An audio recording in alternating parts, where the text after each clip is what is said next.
أعوذ بالله من الشيطان الرجيم. بسم الله الرحمن الرحيم. سيقول السفهاء من الناس ما ولاهم عن قبلتهم التي كانوا عليها قل لله المشرق والمغرب يهدي من يشاء إلى صراط مستقيم.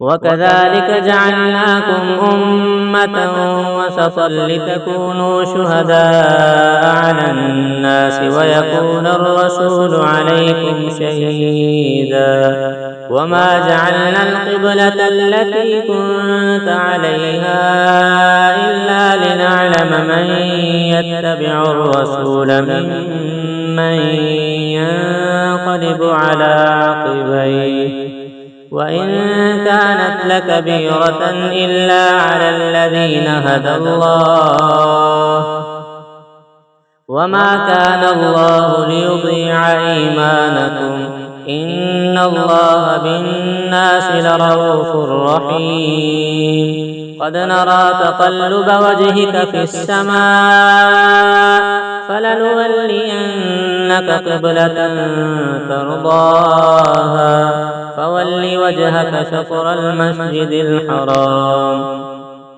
وحيث ما كنتم فولوا وجوهكم شطره وإن الذين أوتوا الكتاب ليعلمون أنه الحق من ربهم وما الله بغافل عما يعملون.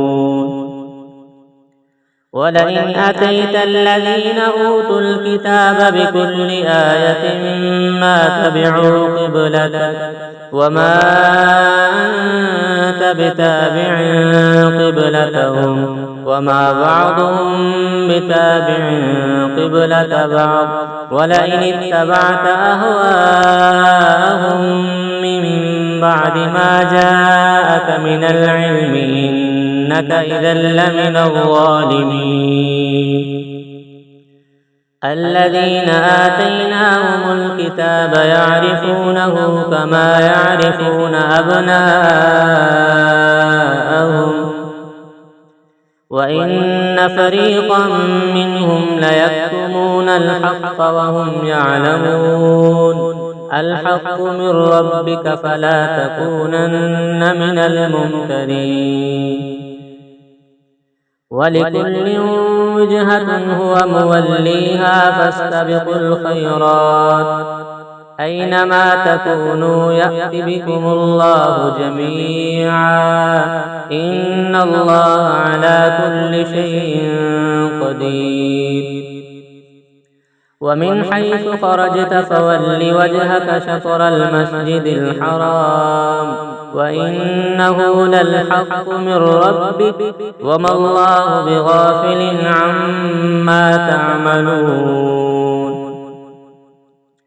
ومن حيث خرجت فول وجهك شطر المسجد الحرام وحيث ما كنتم فولوا وجوهكم شطره لئلا يكون للناس عليكم حجة إلا الذين ظلموا منهم فلا تخشوهم واخشوني ولأتم نعمتي عليكم ولعلكم تهتدون.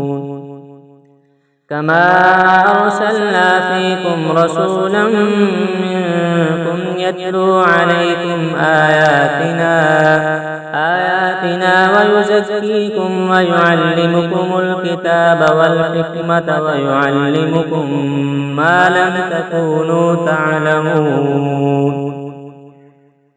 فاذكروني أذكركم واشكروا لي ولا تكفرون.